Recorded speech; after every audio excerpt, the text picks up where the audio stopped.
Hey guys, I just wanted to go over my predictions for East versus West this coming Saturday, June 6th in Little Rock, Arkansas.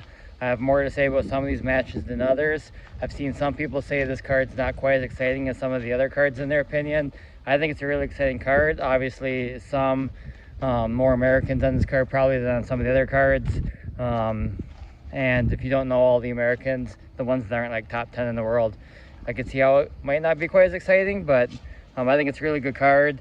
And yeah, without further ado, here we go.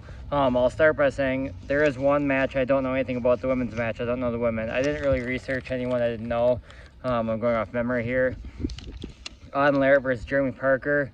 I don't really know Jeremy well enough to say, but on Aries, I saw that he lost but gave close matches to Logan Bittinger and Richard Cogburn, who are really strong. I think those guys are above Auden, to be honest.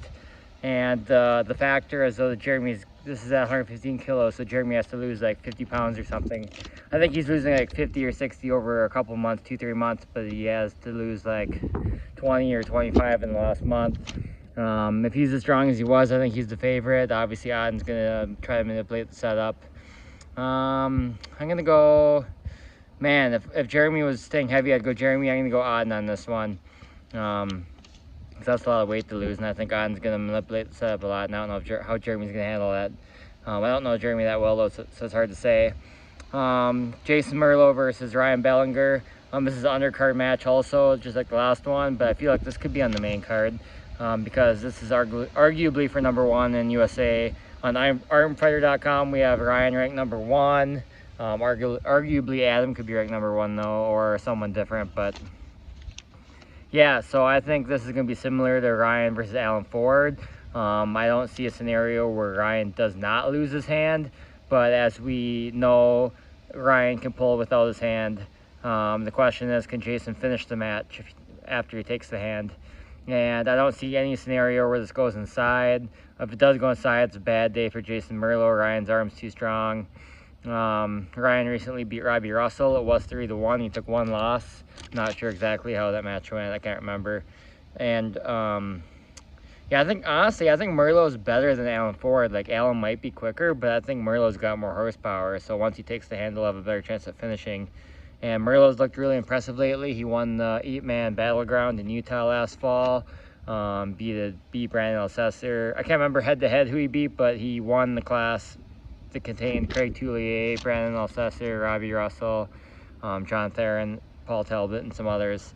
I'm going Merlo on this one. I think it could be a dogfight. They both got incredible endurance. It could be a war. I think Merlo will know how to and will be strong enough to finish Bellinger, though, once he takes the hand. But I could see that one going either way. Then we have Peter Celis, I think, versus Adam Warzinski. I think this is at 95 kilos.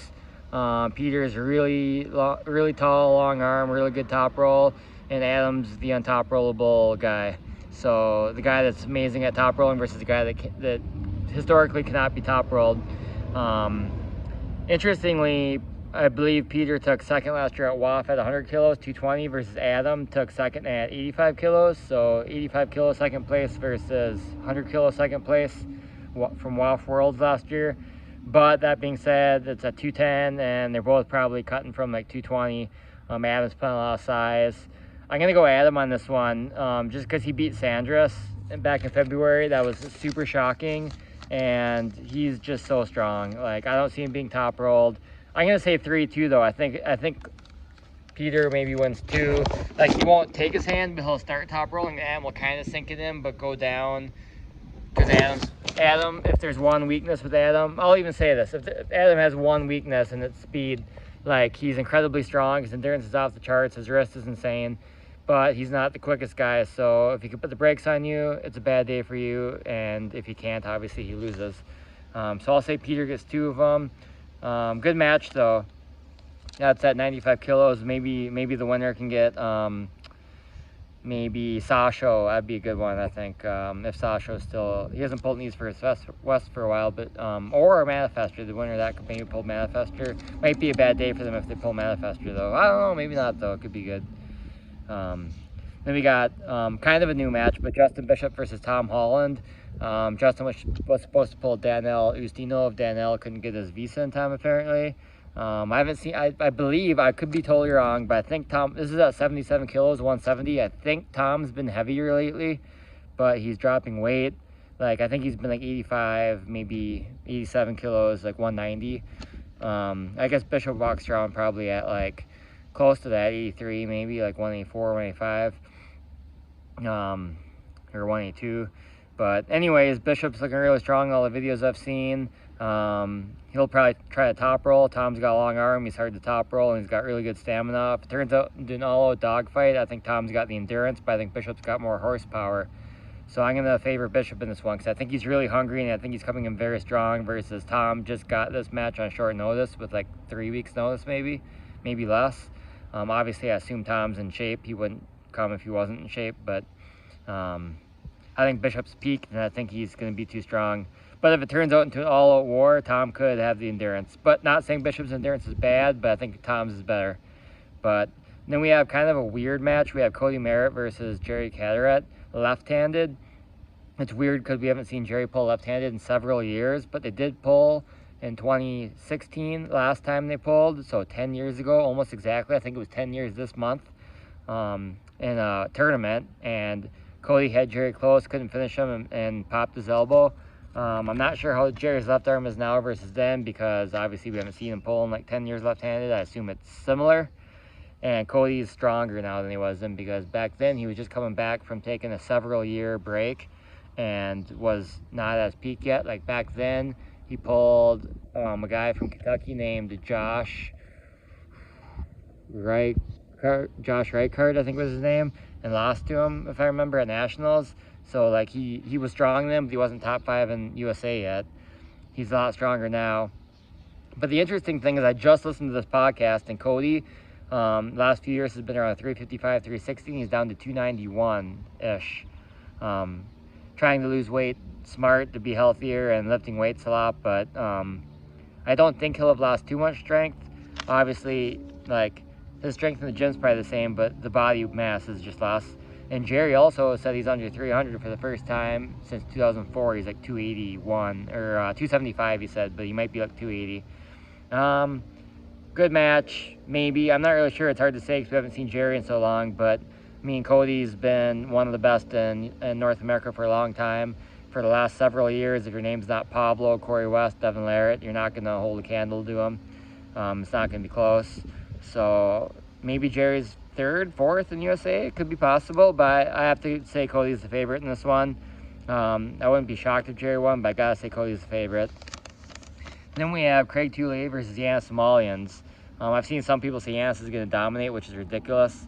They've only pulled one time before, ever. It was 2014 at WAL, but it was kind of like an overall type thing. Like, Craig won the 195 class, Yanis won the 165 class, both pretty easily, if I recall correctly. But they had a lot of opponents to go through in their respective weight classes, and they did a best of one, and Craig flashed them. But, like, that doesn't mean the gap was huge. Maybe it was, maybe it wasn't. Like, a lot of times you can flash an opponent, and you're still within maybe 3 to 5% of their strength. So this is at 187. Yanis is coming up in weight, but he'll probably be 180, 82 kilos, because he has a hard time getting weight, and he's not blasting. I think he is on a cycle probably for one of the first times in his life. Just an opinion, I'm not dissing him or anything. I think he probably started a couple years ago just taking some tests and maybe a couple other things. Maybe not, but maybe not anything else. But still, he's not blasting like some people are, in my opinion, I'm guessing. And Craig is, obviously, he's been like #1 in America.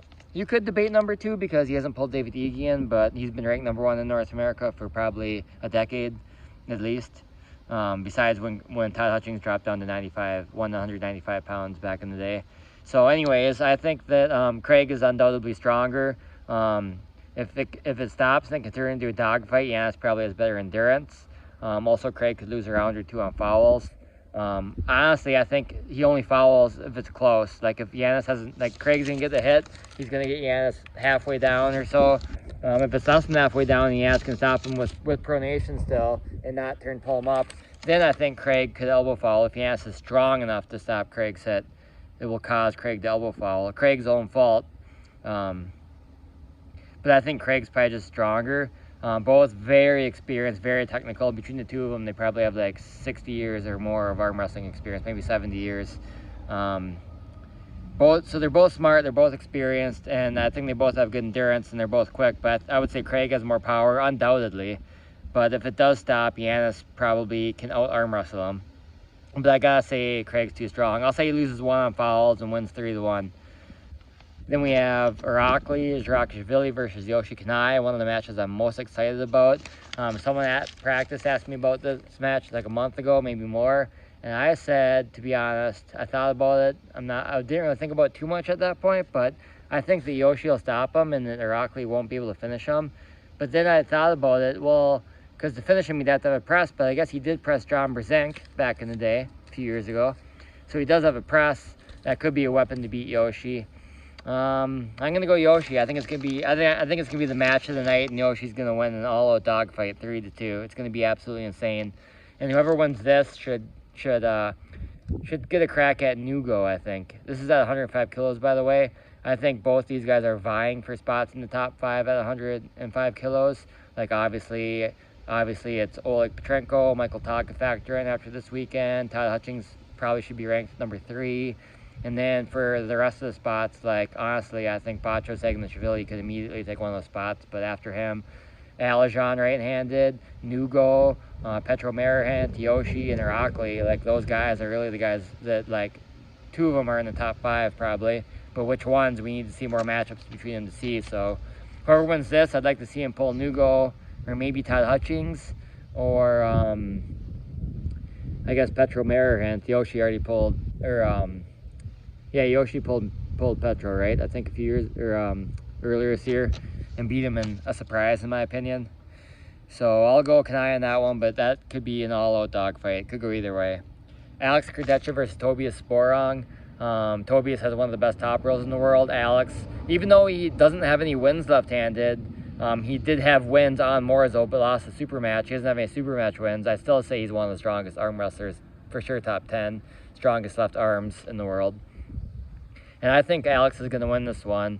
Like I said, Tobias has one of the strongest, best top rolls in the world, very quick. But I think Alex's hand is just too strong.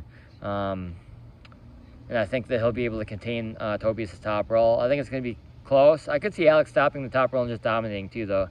But because his arm might just be stronger than Tobias's, if he can contain his wrist and hand. But I think either Tobias will take his hand fairly quick. Alex might stop him 80% of the way down, a couple inches above the pad with a bent back wrist, but lose pretty soon after, or he'll contain the top roll and win fairly easily, or it could be war. I could see really any scenario here. It's hard to say, but I'll give a slight edge to Alex. Then also one of the matches I'm actually most excited for, Corey West versus Pablo.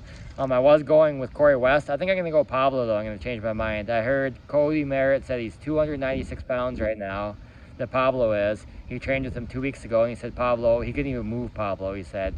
Now, Cody might be being a bit nice, because he's a super nice guy, and a lot of times some people, if it is anywhere close, they just say, oh, I couldn't move him because they're nice. But if that's true, I can't see Cody just completely dominating. I can't see Corey completely dominating Cody. My initial thought was that they're close in strength, but Corey's quicker and probably more endurable, because neither one are known for their endurance. But I think Pablo's endurance is worse. But I think I'm going to say Pablo just has too much horsepower, and I'll say he wins 3-1. I don't know. Corey might win one with a quick top roll, or not get totally synced in or stopped.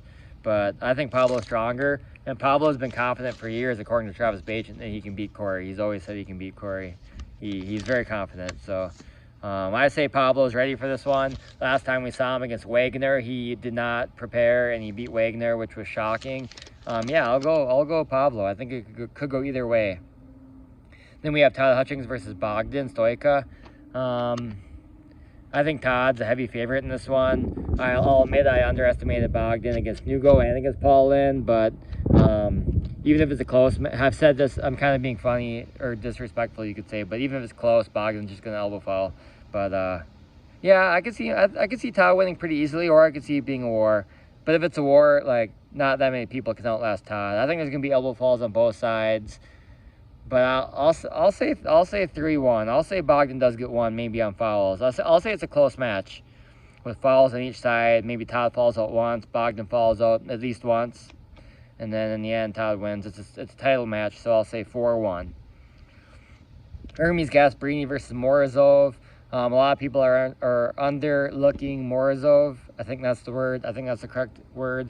I'll underestimate Morozov too. I'll say Hermes wins fairly confidently. If Morozov can keep his hand and turn it into an arm battle, it could be a war. Could even win, but I think Hermes has too much hand control and he wins.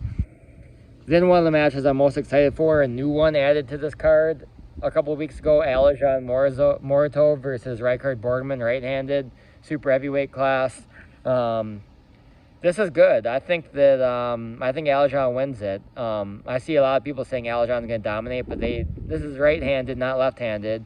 Like, yes, Alijan's good right-handed, but like, honestly, if Alijan dominates, he's ready. He should immediately have a match with the winner of Michael Todd and Petrenko, because, or at least a match with the loser of that match, because not that many 105 kilo guys could dominate Rykard. Possibly no one could, even, to be honest. Like, I think Petrenko probably would, maybe, but like, Rykard's really strong. I would think he's close to Reno Masick, right-handed. And last time we saw Alijan pull at Worlds, like 2024, I think it was, or 2023 maybe, he went 1-1 with Reno. So, and I think Rykard's style and strength is similar to Reno's. Maybe not quite, but very close. I could be wrong. It's hard to say for sure, but if Alijan, I do think though that Alijan, like at first I almost thought Rykard might win, but like I don't think Alijan would take this match unless he's 100%, so, or more. He wouldn't be asking for right-handed matches because he asked for a right-handed match. So just because of that, I think Alijan wins. But if he dominates, I'm telling you, he's ready for top 3 at 105 if he dominates. Like, at least give him Todd Hutchings if he dominates. But if he wins and it's close, then give him anyone at 105 kilos right-handed. Todd, Nugo, Yoshi, Irakli. I think the winner, if Alijan wins, or if he loses in the war, he could get the winner of Yoshi and Irakli maybe. And then I'm actually really unsure about Petrenko versus Michael Todd. Petrenko's insanely strong. Michael's losing a lot of weight. I'm going to go Michael Todd. I think that Petrenko doesn't know how to defeat the King's move, and the King's move is a hard style for Petrenko. So I say Todd wins the All Out War 4-2. I'll say 4-2. Those are my predictions.